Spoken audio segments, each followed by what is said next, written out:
Assalomu alaykum aziz kitobxonlar.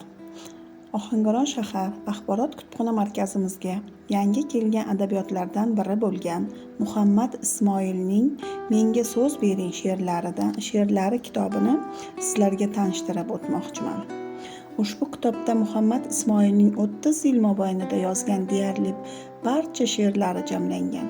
30 yil davomida davr o'zgardi, zamon o'zgardi, dunyoqarashlar o'zgardi, inson o'zgardi.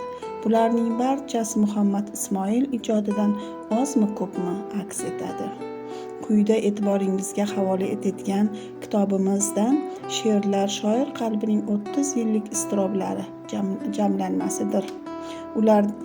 Ulardan O'zbekiston she'rini sizlarga o'qib bermoqchiman.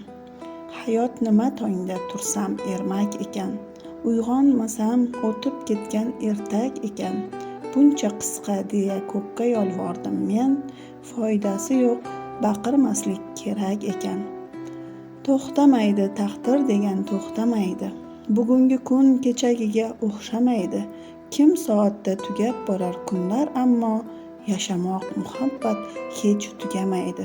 Shunday kitoblarni o'qishni xohlasangiz, Ohangaron shahar axborot kutubxona markazimizda sizlarni